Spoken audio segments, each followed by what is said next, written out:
yulduz futbolistlar sharoit yaxshilanmagan joyda o'zini bor kuchini ko'rsatishni xohlamaydi. Maqsad og'ir vес ishlash emas, maqsad to'g'ri ishlash. Qon yaxshi aylansa, qon yaxshi sirkulyatsiya bo'lsa, tiklanish jarayoni juda ham tezroq bo'ladi. Bu yerda talant baribir o'z so'zini aytadi, lekin hozir faqat talant bilan futbol o'ynab bo'lmaydi. Agarda muskul slabiy bo'lsa, bo'ldi, bizning skeletimiz sochilib ketadi, titilib ketadi-da. Va bu kinezitep o'sha muskul o'zini vazifasini to'liq yordam bermaganligi sababli o'sha kinezitep yopishtiriladi. Jarohatni oldindan nazoratga olish juda ham qiyin. Agarda nazoratga olinsa edi, juda ham katta nomlar, katta yulduzlar hozir jarohat olib futbolda tark etmagan bo'lardi.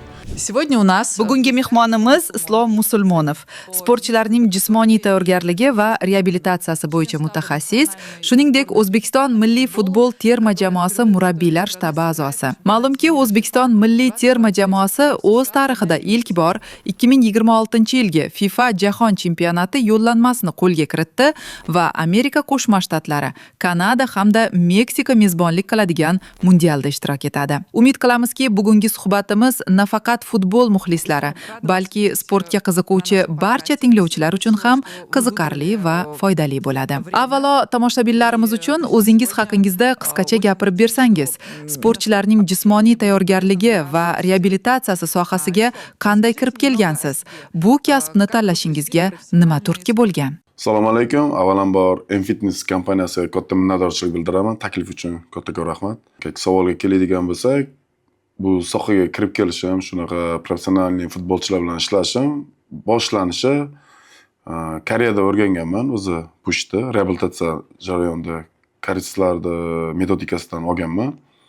Keyin O'zbekistonga kelganimda ortiqcha vaznli futbolchilarni personal ishlaganman. O'sha vaqtida ortiqcha vazndan xalos qilib, bir oyda 10 kilodan ves yo'qotganimdan keyin o'sha futboldagi mutaxassislar o'sha menga qiziqishni boshlagan. Qiziqish paydo bo'lgan. Keyin karantin bo'lib qolgan. Karantin bo'lganligi sababli meni qo'limda o'sha vaqtda cheres 20 talar futbolchi bo'lib ketgan. Har bir futbolchiga yordamim tekkan. Kimdadir jarohat bo'lsa, jarohatdan tiklaganman. Kimdadir ortiqcha vazni bo'lsa, ortiqcha vazndan xalos qilganman. Shu muammolarni bartaraf qilgandan keyin Turon degan futbol klub taklif bildirgan, jamoaga kontrakt bergan. Keyin mana bu professional karyeramda ilk boshlanishi bo'lgan, ilk qadam bo'lgan professional futbolga. O'zim ham juda ham xursand bo'lib, chunki men har doim orzu qilardim, oldimga har bir kelgan futbolchini o'ynaydigan klublar har xil klublar bo'lardi-da. Kimdir Paxtakorda, kimdir Bunyodkorda, kimdir Navbahor, kimdir Neftchi. Har bir klubda ikkita bitta. Lekin meni rezultatim hammasida bilinyapti. Yoki men o'zimda orzu bo'lardi. Hamma futbolchi natija yaxshi bo'lyapti. Raz bitta komandada ishlasam, har bir futbolchi bir xilda forma bo'lsa, jismoniy, ya'ni fiziki holati yanada yaxshilansa, rezultat yanada zo'r bo'ladi deb orzu qilardim futbolni klub bilan ishlashga. Keyin shu taklif bo'lganini bittada o'ylanmasdan o'ylab o'tirmaganman. O'zimga kerakli narsalarda rahbariyatga aytganman. Ya'ni kerakli narsalar deganda qanaqa? Kerakli trenajyorlar, kerakli inventarlar, o'shalarni rahbariyatga taklif bildirganman. Shu narsalar bo'lsa, ishlar yanada yaxshi bo'ladi. Ishlashim oson bo'ladi. Komfortli rejimda ishlayman agar shu narsa inventarlar bo'lsa deganman. Ular hamma sharoitni menga qilib bergandan keyin yakunda Xudoga shukr o'sha yili chempion bo'lgan komanda. Karyeramda ilk boshlangan yili Turon o'sha yili Pro Ligadan Super Ligaga qatnashgan, chempion bo'lgan. Endi bu yerda faqat meni mehnatim emas, bu yerda boshqa murabbiylarda ham, boshqa rahbariyat, barcha jamoadagi barchani xizmati ulkan hissa qo'shgan shu chempion bo'lishiga. Jismoniy taraflama men o'zimda ishimni qilib berganman. Islom, avvalo hozirgi vazifalaringiz haqida gaplashsak. Berilgan ma'lumotga ko'ra, siz O'zbekiston milliy futbol terma jamoasi bilan jahon chempionatiga borasiz. O'zingiz ham chempionat jarayonida jamoa tarkibida bo'lasizmi? Amerikadagi safarim alohida o'zim ketyapman. Hozir faqat muxlis sifatida ketyapman. U yerda hech qanaqa milliy terma jamoamizga yordam bera olmayman. U yerda yaxshi mutaxassislar bor. Italiyadan murabbiylar shtabi tashrif buyurgan. Men hozir muxlis sifatida boraman. O'tga borishimda yana bitta asosiy sabab o'tda Nyu-Yorkka xudo xolasa o'zimda yana bitta orzularimdan biri. Men har doim nima deydi, cheklanib qolishni xohlamayman. U yerdan yanada bilim olishni xohlayman. U yerdagi reabilitologlardan kommunikatsiya, fikr almashishni xohlayman. O'zimda nima bor, nima yo'q. Har bir inson o'zida minus plusini biladi-yu. Xuddi shu uchun Nyu-Yorkdan ham olmoqchiman. Terma jamoaga muxlislik qilishim sababi terma jamoani asosiy 60%ni men jarohatdan keyin reabilitatsiya qilganman. Eng asosiy yulduzlarini Rustam Ashurmatov, Jaloliddin Masharipov, Otabek Shukurov, Husayn Norchayev, asosiy darvozabon O'tkir Yusupov, qolganlarini jismoniy sifatini rivojlantirganman. Jamshid Iskandarov bor. Xuddi shunaqa futbolchilar ishlatganman. Endi men tepadan o'tirib, o'sha o'zim ishlagan futbolistlarimni qanaqa holatdaligini men o'zim ko'rishim kerak. U o'sha tepadan kuzatish o'sha boshqacha energiya beradi menga. Например, bitta gol uradi, qaysidir epizodga g'alaba qozonadi. G'alaba qozonsa menga katta emotsiya beradi-da. Ishimga yana energiya olaman. O'shaning uchun итоги, да? Итоги от вашей... да. Итоги от вашей работы, то есть вы хотите посмотреть. А скажите, пожалуйста, Ислом. Sizning kasbingiz nuqtai nazaridan qaraydigan bo'lsak, futbolchini tayyorlash jarayonida oddiy tomoshabin nimani ko'rmaydi? Biz maydonda faqat 90 daqiqalik o'yinni ko'ramiz. Ammo shu 90 daqiqaning ortida qancha mehnat yotadi? Futbolchi bitta o'yinga tayyor bo'lishi uchun qancha vaqt kerak bo'ladi? Professional sportchilarning jismoniy tayyorgarligi qanday metodika asosida tashkil etiladi? Qachon dam olishlari kerak? Qachon yuklamalar oshiriladi? Mashg'ulot jarayonini va futbolchilarning jismoniy holatini muntazam nazorat qilib borasizmi? Nazorat qiladi. Nazorat deganda shu murabbiylar shtabi kelishgan holatda murabbiylar shtabida varatar murabbiy bo'ladi, taktika murabbiy bo'ladi, fizik podgotовка, ya'ni jismoniy tayyorgarligi bo'yicha murabbiy bo'ladi, katta murabbiy bo'ladi, asosiy murabbiy bo'ladi. Mana shu murabbiylar shtabi o'tirib, yil boshida reja tuzadi. Rejada misol uchun nechta o'yin bor?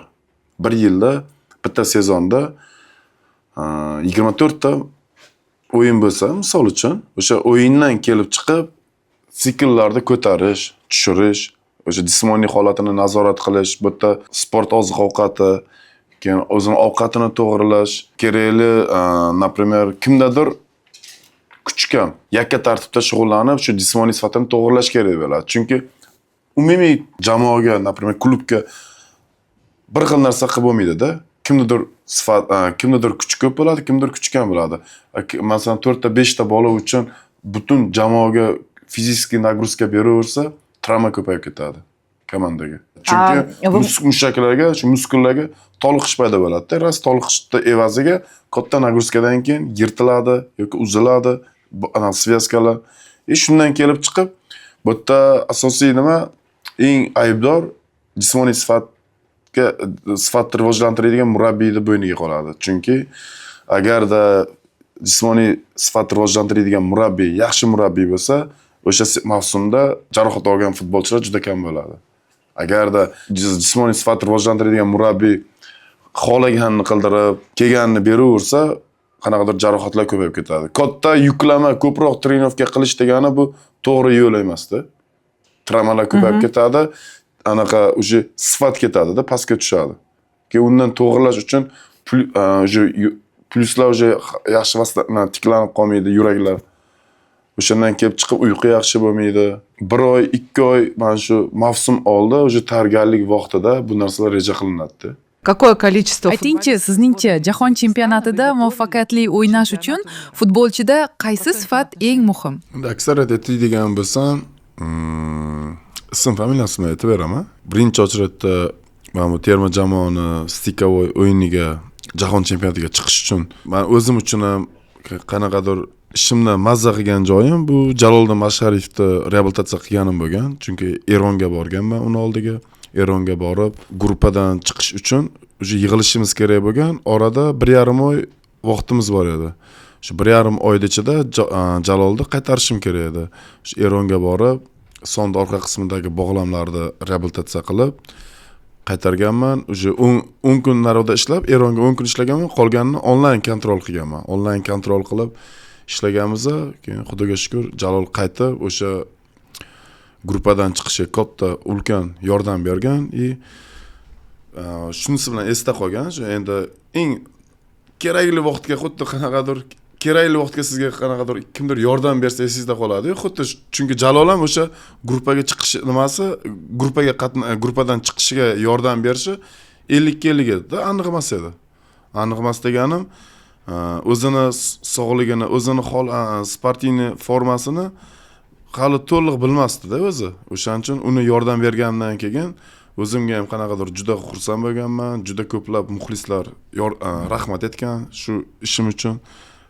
Keyin mana shu gruppadan chiqqandan keyin O'tkir Yusupov jarohat olib qo'ygan. Do'stlik uchrashuvi bo'lgan terma jamoamizda. O'shanda O'tkir Yusupov jarohat olgan. O'tkir Yusupov ham Germaniyaga birinchi etapda Germaniyada reabilitatsiya qilgan. Germaniyadan keyin mana oldimga tashrif buyurgan. O'tkir Yusupovni ham reabilitatsiya qilib, Eronga sog'aytirib chiqazganman. Keyin Rustam Ashurmatov, u ham Eron chempionatida o'ynaydi, Rossiya chempionatida o'ynagan. Uni ham bokovoy svязкасы jarohat olganda operatsiya degan doktorlar. Keyin harakat qilganmiz biz operatsiya chiqishga, tayyor bo'lishga, chunki oldimizga katta maqsadlar bor edi. Uni o'zi yangi komanda bilan, yangi jamoa bilan kontrakt tuzgan edi, hali o'zini to'liq namoyon qila olmagan, to'liq ko'rsatib bera olmagan. To'liq ko'rsatib bera olmagani uchun ham u operatsiya qilishga riskovat qilmadi. Hozir operatsiya qilsam, uzoq tanaffus bo'lib qolishi mumkin, terma jamoadan ro'yxatidan qolib ketishi mumkin deb o'yladi. Keyin Rustam Ashurmatovni reabilitatsiya qildim. U ham muvaffaqiyatli chiqdi. Eronga borganimda uni o'yiniga kirganman, tribunda muxlislik qilib o'tirganman. Juda ham ajoyib o'ynagan, himoyachilarning ichida eng zo'ri bo'lgan, o'sha birinchi debyut o'yinida yaxshi natija bo'lgan. Keyin Otabek Shukurovni reabilitatsiya qilganman. Jamshid Iskandarov bilan ishlaganman. Hozir men ishlaganlarimdan ayrimlari men bu oxirgi terma jamoaning ro'yxatidan tushib qoldi-da. Lekin men hozir borayotganlar ichidan 6-7 ta bolani reabilitatsiya qilganman. Lekin aytingchi, Islom, jarohatlar xavfini oldindan aniqlash mumkinmi? Sportchi mashg'ulot o'tayotganda siz uning holatiga qarab ortiqcha yuklama olayotganini yoki organizmi charchaganini sezasizmi? Yoki sizlarda shunday ilmiy metodika bormi? Masalan, mashg'ulot jarayoni boshidanoq shunday rejalashtiriladiki, futbolchi ortiqcha yuklama olmaydi. Umuman olganda, siz mashg'ulot dasturini tuzishda jarohatlar xavfini qanday nazorat qilasiz? Uni kontrol qilib bo'lmaydi. Jarohatni oldindan nazoratga olish juda ham qiyin. Agarda nazoratga olinsa edi, juda ham katta nomlar, katta yulduzlar hozir jarohat olib futbolda tark etmagan bo'lardi. Bu har doim risk, hayotda risk qilganda futbolda ham xuddi shunaqa risklar bor. Даже ayrim mikro jarohatlar bor. U mikro jarohatlar bilan risk qilish kerak bo'ladi.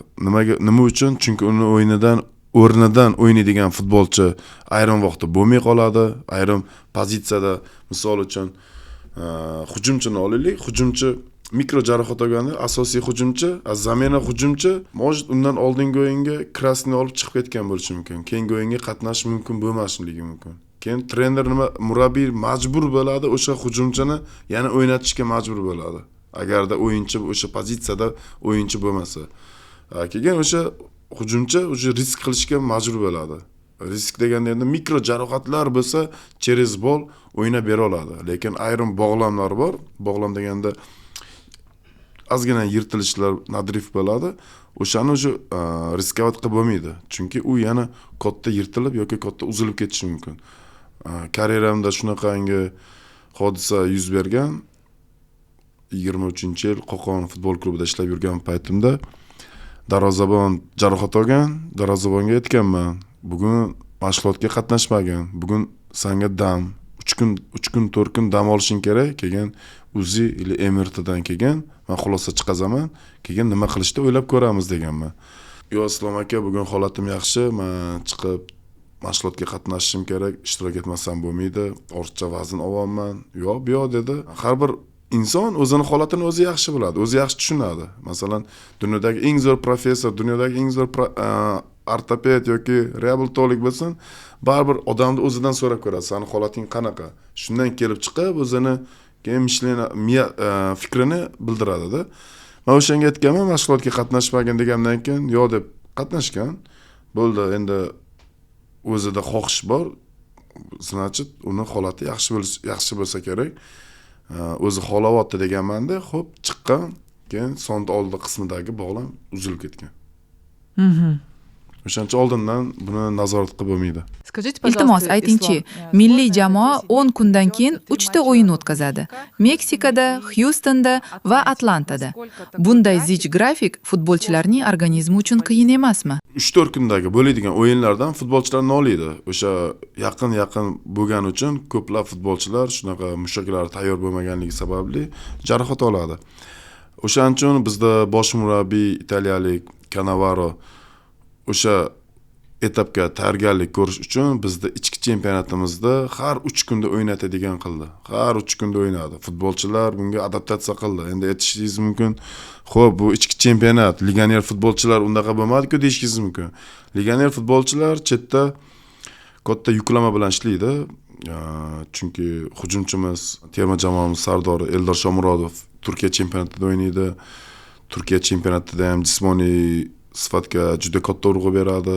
Barbaga o'tda u bombardir bo'ldi. Shuncha katta yulduzlar bor, katta nomlar bor. Juda ham ya'ni transfer marketga juda qimmat futbolchilar bor, katta kuchli darvozabonlar bor. Shularning ichida Eldor Shomurodov zo'r bo'ldi, bombardir bo'ldi. Bu o'yinlarga tayyor deb o'ylayman. Baribir ob-havo o'z so'zini aytadi. Bizdagi ob-havo hozir issiq o'lkadan, issiq davlatdan hozir baribir salqin, yomg'ir davlatga ketdi. Hozir bu o'z so'zini aytadi, lekin oldinroq ketdi, oldinroq naroda bor do'stlik uchrashuvlari qiladi. Mana hozir ertadan keyin Niderlandiya bilan o'ynaydi do'stlik uchrashuvi. Xuddi shunaqa do'stlik uchrashuvlar asosiy mana bu o'yinlarga tayyorlab beradi. Kolumbiya, Portugaliya shular bilan tayyorlab beradi. Islom, aytingchi, futbol bu texnika va iste'dod deyishadi. Zamonaviy futbolda jismoniy tayyorgarlikning o'rni qanchalik muhim? Ya'ni iste'dodi unchalik yuqori bo'lmagan, ammo jismoniy jihatdan juda yaxshi tayyorlangan futbolchi maydonda jismonan kuchsizroq, lekin iste'dodli futbolchidan ko'ra foydaliroq bo'lishi mumkinmi? Sizningcha bugungi futbolda qaysi biri muhimroq? Iste'dodmi yoki jismoniy tayyorgarlik? Bu yerda talant baribir o'z so'zini aytadi, lekin hozir faqat talant bilan futbol o'ynab bo'lmaydi.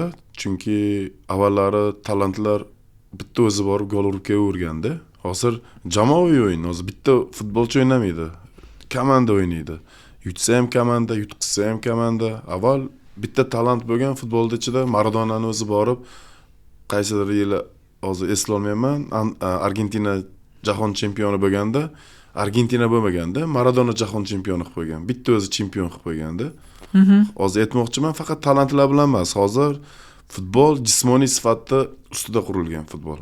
Ya'ni talant bo'lgani bilan o'zini ustida ishlamasa, yakka tartibda o'zini kamchiliklar ustida ishlamasa, chunki futbolda kerak jismoniy sifatni rivojlantirish uchun eng kerakli, kislorodda kerakli 5 ta faktor bor. Tezlik, kuch, muvozanat, ya'ni koordinatsiya, gips va chidamlilik. 5 ta faktor ustida ishlash kerak bo'ladi futbolchi hozir. Faqat u talant, texnika bilan texnika katta futbolga bitta qadam qolgan vaqtida talant uje bo'shashadi. Har doim uje o'zini bo'ldi, futbolchi bo'ldim deb o'ylab qoladi-da. Yana bitta futbolchi bor, bu talant emas, o'zini ustidan ishlayapti, fiziki zo'r tayyorgarlik ko'ryapti. Bu hali futbolchi bo'lmagan-u. Buni hali hech kim futbolchi deb bilmaydi. Bu ochlik hisobida ham yaxshi ishlab futbolchi bo'lib ketadi. Talant bu yerda qolib ketadi. Chunki O'zbekistonda har doim talantli futbolchi, texnik futbolchilar bo'lsa ko'p O'zbekistonda, lekin hammasi futbolist bo'lib ketmaydi. Chunki ular jismoniy sifatlarni rivojlantirish ustida ishlamaydi ayrimlari. Aytingchi, faoliyatingiz davomida shunday holatlar bo'lganmi? Masalan, futbolchi maydonga tushishni juda xohlagan, ammo siz uning jarohat olish xavfi yuqori ekanini hisobga olib, o'yinga ruxsat bermagansiz. Ya'ni, yo'q, hozir maydonga tushishi mumkin emas, jarohat olish xavfi juda yuqori deb qat'iy qaror qabul qilgan vaziyatlaringiz bo'lganmi? Bunday holat ham bo'lib turadi. Ayrim futbolchilar juda ham g'alabaga och bo'ladi. G'alabaga och bo'lgan deganim, sovrinlarni yutishni xohlaydi. Har doim chempion bo'lishni xohlaydi. O'shanaqa momentda ayrim futbolchilar uzoq yillardan buyon final o'yinlarida o'ynamagan bo'ladi. Lekin final bir marta bo'ladi. 4 yilda bir marta kelgan, kubik finallari bo'ladi. 3 yilda bir marta bo'lgan. Hozir bitta jarohatda deb o'tkazib yuborishni xohlamaydi. Ya'ni nima qilib bo'lsa ham og'riq qoldiruvchi ukollar bilan bo'lsa ham maydonga chiqib jang qilishni xohlaydi. O'shanaqa momentda ayrimlari udashli bo'ladi, ya'ni omadli bo'ladi, jarohat bilan ham o'yin yaxshi chiqib qoladi. Ayrimlari chiqadi, men o'yin bosh murabbiy gaplashadi, baribir seni holating yaxshimi deydi, bu yerda jismoniy rivojlantirish trener baribir o'z so'zini aytadi, tayyormas deydi. Bu yerda doktor bor jamoaga, vrachdan so'raydi, buni holati qanaqa, tayyormas deydi. Lekin futbolchi men tayyorman, o'ynayman deb tursa, bu pozitsiyada ikkita futbolchi bo'lsa, men bu jarohat olgan futbolchi misol uchun zamindagi futbolchidan ikki bosh kuchli. Majbur murabbiy bunga ishonib, endi bu yerda statistika degan narsa ham bor. O'sha futbolchi ko'plab katta o'yinlarga, shunaqa final, chempionство o'yinlarga o'ynagan futbolchi bo'lsa, shuni qo'yadi. Chunki bu yerdagi zaminadagi futbolchi undaqa katta o'yinlarga o'ynamagan bo'lsa, mandraj bo'lib qoladi. O'sha qo'rquv, hayajon, o'sha o'zini imkoniyatini ko'rsatib bera olmaydi. O'sha ko'rsatib bera olmaganligi sababli ham mana futbolchini qo'yadi, tajribali, talant futbolchini qo'yadi. Lekin ayrimlari shunaqangi bo'lgan, birinchi taymdan baribir jarohat o'z so'zini aytgan, o'yinni voqli tark etgan. Спасибо, Islom, за ответ. Javob uchun rahmat. Endi suhbatimizni sizning professional faoliyatingizning yana bir yo'nalishiga, nafaqat professional sportchilar, balki oddiy insonlar bilan reabilitolog sifatida olib borayotgan faoliyatingizga burmoqchiman. Bizda sport jamoalari bilan yaqindan hamkorlik qiladigan kompaniyalar bor. Bu yurak urish chastotasini real vaqt rejimida nazorat qilish tizimi. Bugungi kunda ushbu tizimdan O'zbekistonning bir qator futbol jamoalari, jumladan Duslik, Buxara, Akademiya Namangan. Ular 3 yildan buyon aynan shu tizim orqali futbolchilarning funksional holatini kuzatishmoqda. Bu oddiy test emas. Mashg'ulot yoki o'yin davomida murabbiy real vaqt rejimida futbolchining yurak urish tezligini, harakat intensivligini va qaysi yuklama zonasida ishlayotganini ko'ra oladi. Ты видишь в реальном времени, как прыгает пульс. То есть, как быстро они двигаются, там есть определенные зоны, в которых они должны работать. Shuningdek, o'tgan yili biz Qozog'istondagi Atletico Madrid akademiyasini ham funksional tayyorgarlik uchun zarur bo'lgan jihozlar, turli o'lchamdagi yumshoq bokslar, narvonchalar, konuslar va boshqa inventarlar bilan ta'minlagandik. Боксы разного размера. Это лестницы, конусы, вот все, что для футболистов нужно, для функционального тренинга. У нас есть это в ассортименте, мы, в принципе, сейчас... Albatta, bu biroz kompaniyamiz faoliyati bilan ham bog'liq. Ammo men aynan yurak urish chastotasini nazorat qilish tizimi haqida sizning professional fikringizni eshitishni istardim. Sizningcha, yurak chastotasi nazorati, monitoringi bugungi professional futbolda qanchalik muhim?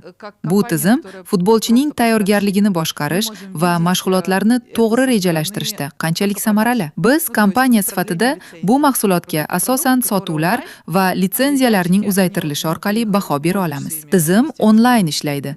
Maxsus sensorlar va mobil ilovaga ega. Agar mijozlar litsenziyani muntazam yangilayotgan bo'lsa, demak undan foyda ko'rishyapti. Shu nuqtai nazardan, siz bunday texnologiyalar bilan ishlaganmisiz? Ular amalda murabbiylar va reabilitologlar ishini qanchalik yengillashtiradi? Sizning tajribangizda bu tizimlar qanchalik samarali natija bergan? Effekt olsam, juda ham ko'p bu datchikda. Datchik juda ham kerak hozir zamonaviy futbolda.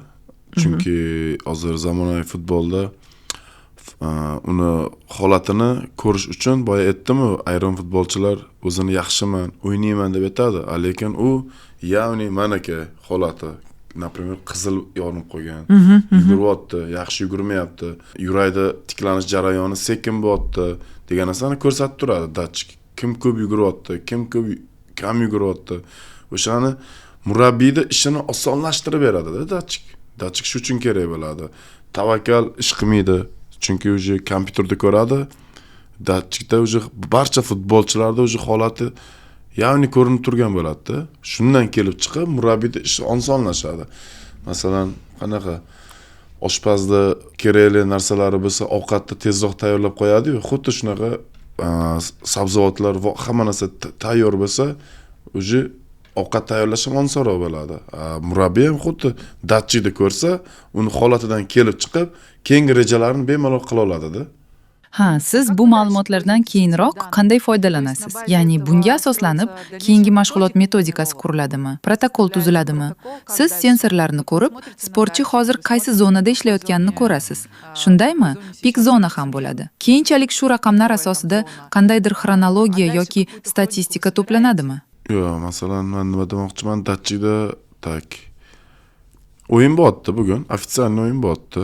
Ofitsial o'yin bo'lgandan keyin ayrim futbolchilar 11 dan ko'p yuguryapti, ayrim futbolchi 7-8 yuguryapti.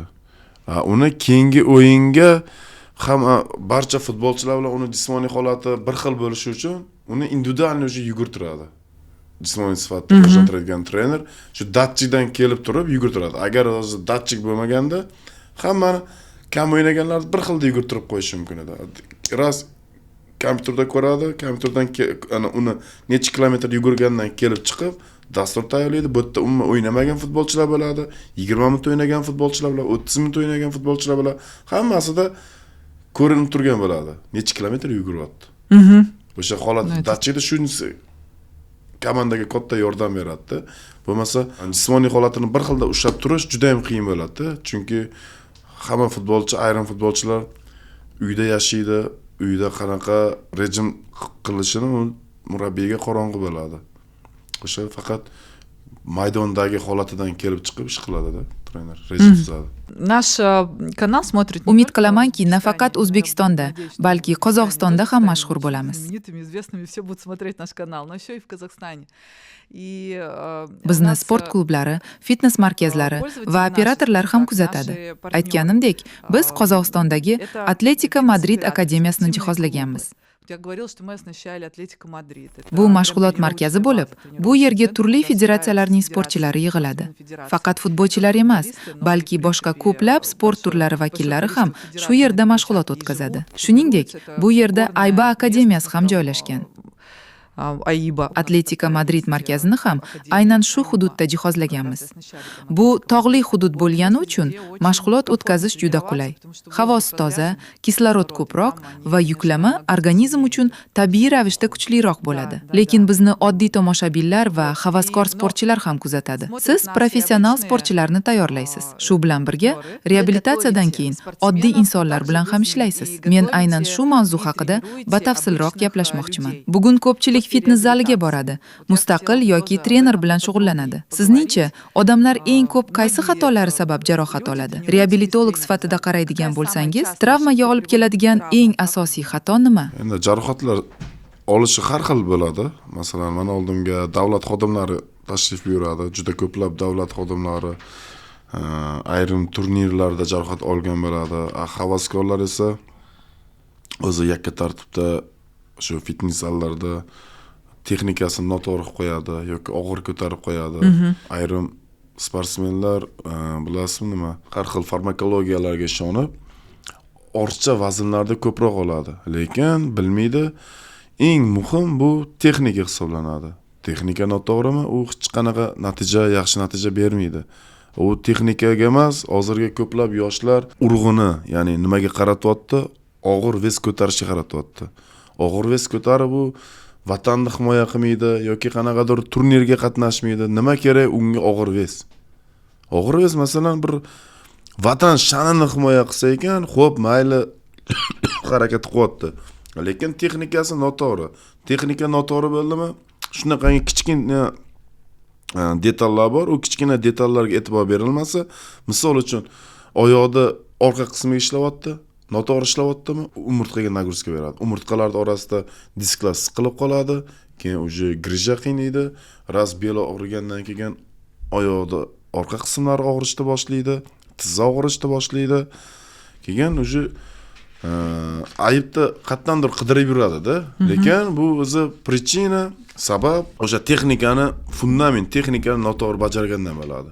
Bugun bitta texnikani raz mana buni olib bo'tga qo'yapti, bu bittada bilinib qolmaydi-da. Bu vaqtlar o'tgan sari o'sha insonda gormonni ham miya kontrol qiladi. Xohishda ham hamma narsani miya kontrol qiladi. Mushakda ham miya kontrol qiladi. Raz miya bilan texnika dinamikani chustit qilmasa u muskul rivojlanmaydi. Bugun bitta mashqni noto'g'ri bajaryapti, dinamikasini. Bugun noto'g'ri bajaryapti, erta noto'g'ri bajaryapti. Bo'ldi, miya kontrol qiladi, miya o'zi adaptatsiya qilib oldi. O'sha noto'g'ri bajarishga adaptatsiya qildi. Raz endi buni to'g'rilash uchun vaqt kerak bo'ladi. Yoki kimdir gapirish kerak bo'ladi, kimdir ko'rsatish kerak bo'ladi. Bo'lmasa bo'ldi, shu yo'l bilan ketaveradi. Og'ir vesga qiziqib, bu maqsad og'ir ves ishlash emas, maqsad to'g'ri ishlash. Bu og'ir ko'taraman deb, o'shaning uchun hozirgi vaqtda mana sizlar katta mana M-Fitnessda kontrol qilasizlar. M-Fitness orqali juda ko'plab fitness zalda rivojlanishiga sizlar hissa qo'shyapsizlar. Sizlar orqali shu fitness rivojlanyapti, sizlarda hissalaring katta. Lekin hozir shu zamonaviy fitnessda juda ko'plab hozirgi оборудованиялар qanaqa bo'lyapti? Ya'ni avvallari misol uchun yelka qismga oddiy hozir o'tirgan holatda tushuntiray, mana yelka qismga ishlash kerak bo'lsa, hozir shuni tayyor trenajyorniy оборудование уже tayyor chiqyapti-da. Hozir gantel bilan ishlashga уже hojat qolmayapti. Nima uchun bu chiqyapti? Buni gantel bilan ishlasa ham bo'ladi. Trenajyor nima uchun chiqyapti? O'sha texnikasini to'g'ri bajarish uchun.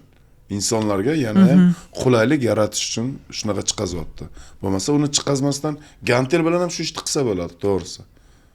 То есть ваш совет соблюдать технику. Avvalambor texnika bu insonlarga yana ham komfort, yana ham qulaylik yaratish maqsadida shu trenajyorniy katta shu kompaniyalar shunaqa texnikani to'g'ri birdan shu mashina ras skameykaga o'tiradi, biroz ishlab bersa bo'ldi, texnika to'g'ri bo'ladi. Endi baribir ayrim kichkina detallari bo'ladi, o'zi ishlagandan qaraganda bu to'g'ri bajariladi-da. Islom, скажите, пожалуйста. Islom, iltimos aytingchi, jismoniy mashqdan keyin muzli vannalar haqiqatan ham tiklanishga yordam beradimi yoki bu ko'proq Instagramdagi PR, reklama va marketingmi? Ну, чисто реклама и относится к маркетингу. Juda ham yaxshi savol bo'ldi. Sportchilar uchun hozir bu sovuq muzli suv juda ham katta yordam beradi. Chunki sportchilar dinamika mashqda bajarganda juda ko'p energiya yo'qotgan evaziga o'sha dinamik mashqlarda qon tez aylanadi. Raz o'sha vaqtida ayrim kichkina mikro jarohatlar bo'lishi mumkin yoki mushaklarga qanaqadir yallig'lanish bo'lishi mumkin. Bu muzli suv o'sha qon aylanishini, ya'ni bog'lamlarda, mushaklarda kattalashtiradi. Kattalashtirish deganda qanaqa? Orasini ochilib, qon aylanish sirkulyatsiyasi yanada tezroq yaxshilanadi. Insonda tanasida masalan nima uchun qon aylanishiga sportchi qon aylanishiga katta e'tibor berish kerak? Qon yaxshi aylansa, qon yaxshi sirkulyatsiya bo'lsa, tiklanish jarayoni juda ham tezroq bo'ladi. O'shaning uchun massaj oladi. Bitta muzlik suv emas, bu tiklanishda faktorlar rosa ko'p. Masalan, lavlagi, qizil lavlagini kimdir sokin ichadi tiklanish uchun, u ham qonni yaxshi aylantiradi yoki vaqtli uxlash kerak bo'ladi, обязательно massaj olish kerak bo'ladi. Massaj ham shu urug'i nimada qonni yaxshi aylantirish. U muzlik suv ham xuddi shunday qizib turgan tanani muzdek suvga tushadi. U o'zi qonni tez aylantirib, organizm tiklanishiga katta yordam beradi. U PR emas, u hozirgi zamonaviy sportga juda ham kerakli. Chunki hozir oziq-ovqatlar tabiiy emas, demoqchiman. Tabiiy emasligi hisobida inson hozir 100 gram ovqat yeyotgan bo'lsa, 100 gramda kaloriyasini ola olmayapti-da. O'sha kaloriyasini ola olmagan sababli bu yerda misol uchun siz 100 gram ovqat yeyapsiz, bu yerda esa katta kaloriya mehnat trenovka mobaynida katta kaloriya yo'qotyapsiz. Ras balans to'g'ri bo'lish uchun tiklanishga e'tibor berish kerak bo'ladi. Agarda ovqat yeyishgan, bu yerda mehnat ko'p, trenovchniy progress rosa ko'p, keyin jarohatlar bo'ladi, toliqish bo'ladi. Bugun mashg'ulot mobaynida endi men ko'plab professionalniy sportsmenlar bilan ishlaganligim sababli har doim birinchi ochratda tiklanishga katta urg'u qarataman. Chunki bugun mashg'ulotda zo'r bo'lgani kerak emas, asosiy maqsad uni shu katta arenada o'zini yaxshi his qilishi. Masalan, men boksyorlar, MMA vakillari bilan ham ishlayman. Jahon chempioni Isroil Madrimovda personalniy murabbiyman, u ham reabilitatsiya bilan oldimga tashrif buyurgan, reabilitatsiya qilganman. Keyin jismoniy sifatini men kontrol qilib yuraman. Shu Chexda ishlaymiz. Tiklanishga katta urg'u beraman deganim, bugun mashg'ulotda zo'r bajargani bilan katta arenada o'zini yaxshi his qilmashi deganim, bu yerda katta energiyalarni kontrol qilmayman, katta energiya rasod qilaveramiz. Keyin katta arenada o'zini slabiy his qiladi. Raz o'sha tayyorgarlik jarayonida siklni to'g'ri olib borish kerak bo'ladi. O'sha siklni to'g'ri olib borsa, o'sha katta arenada ham o'zini yengil his qilish kerak-da. Bu yengil his qilishi o'zini o'zi kelib qolmaydi. Mashg'ulotlar davomida bo'lmaydi. Bu faqat tiklanishga to'g'ri urg'u beriladi. O'shaning uchun Isroil endi professional jangchi, professional boksyor bo'lganligi sababli har doim mashqdan keyin men uni shu mushaklarini cho'zib, massajlar qilib tiklanishga katta urg'u beraman. Ovqatlarni ham so'rab, nima yeyapsan, nima ichyapsan, qanaqa sportiniy ovqatlar nima qilyapsan, o'sha hammasini o'zim nazorat qilaman. Смотрите, Qarang, hozir nafaqat professional sportchilarda, balki shou biznes vakillarida ham kineziteplarni ko'rish mumkin. Bir paytlar biz ham kineziteplarni o'z assortimentimizga qo'shgan edik. Rostini aytsam, avvaliga bunga unchalik ishonmagandik.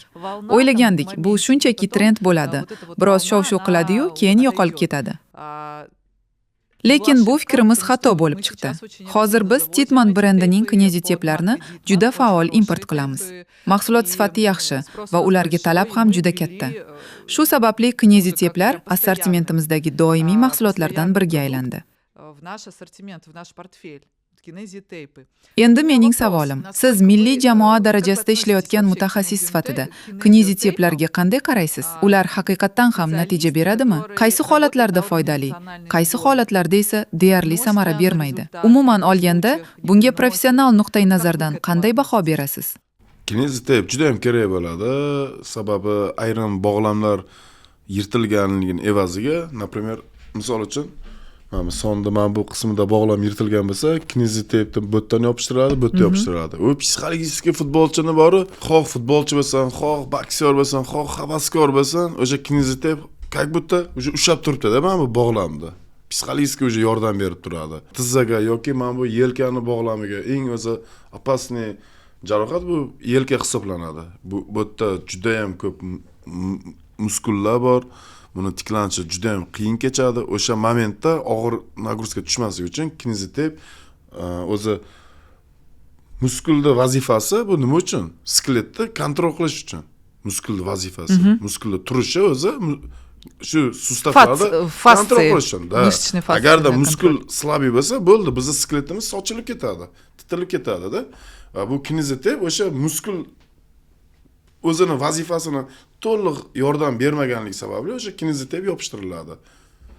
Bu hozirgi davrda deymizmi, hozirgi sportda deymizmi, kerakli ish qurol desa ham bo'ladi. Islom, aytingchi, sizning fikringizcha, oddiy fitnes zalida maxsus uskunalarsiz futbolchilar uchun samarali mashg'ulot o'tkazish mumkinmi? Masalan, funksional tayyorgarlik, portlovchi kuch va tezlikni rivojlantirish uchun oddiy fitnes zalidagi standart jihozlar yetarlimi?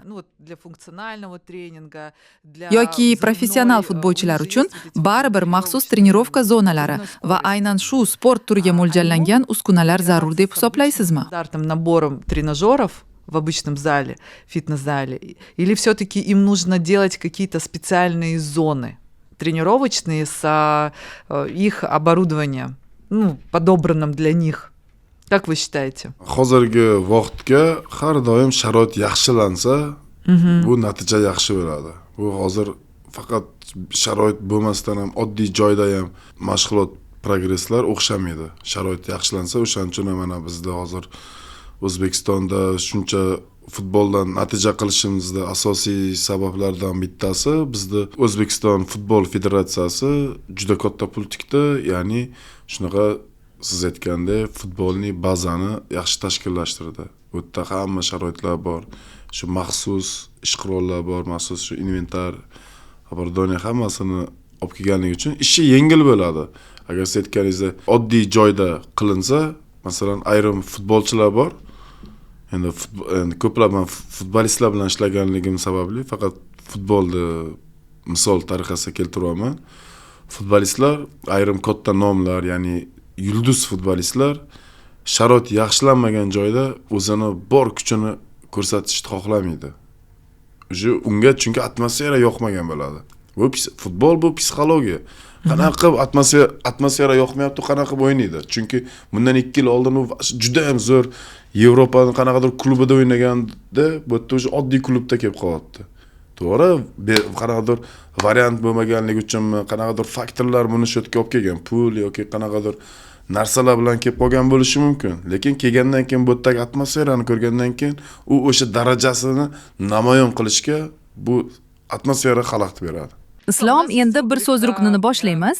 Tayyormisiz? Коротко, одним словом или одной фразой. Uyqu yoki massaj, Massaj, muzli vanna yoki issiq vanna, lyot, kardio yoki kuch mashqlari, kardio, futbolchilarda eng ko'p uchraydigan jarohat, kolena, qayta tiklanishi eng qiyin jarohat, kolena xresh. fitnes zalidagi eng foydali gadjet, Fitness zaldagi bunaqa foydasi yo'q. Inventar bo'lmaydi, chunki bularning hammasi o'ylab chiqilgan, juda ko'plab mutaxassislar o'ylab ixtiro qilgan. Buni foydasiz deyish juda ham noto'g'ri. Baribir barchasining foydasi bor, faqat to'g'ri bajarsa. O'shaning uchun uni fitness zalda buni bu foydasiz narsa yo'q deb aytolmayman. umurtqa sog'lig'i uchun eng yaxshi mashq, Statik mashq. Yotib statik holatda bajargan mashq. umurtqa mushaklari uchun eng samarali jismoniy mashq, Bel uchun bajarilgan mashqlar. qobiliyat yoki intizom, Talant. 99%. futbolchilarning eng katta xatosi, Disiplina yo'qligi. qayta tiklanishdagi eng muhim omil. Son. Agar dunyoda faqat bitta trenajyorni qoldirish mumkin bo'lsa, qaysi birini tanlagan bo'lardingiz? Bundan 2-3 yil oldin ishlab ko'rganman, bitta zalga borganimda Preker trenajyorni ko'rganman, menga juda ham yoqqan. Juda qulay. Agar faqat bitta trenajyor qoladigan bo'lsa, eng samaralisi qaysi? Ishtanga. Va oxirida Islom Jahon chempionatida o'ynashni orzu qilayotgan yosh sportchilarga bitta maslahat berishingiz kerak bo'lsa, ularga nima degan bo'lardingiz?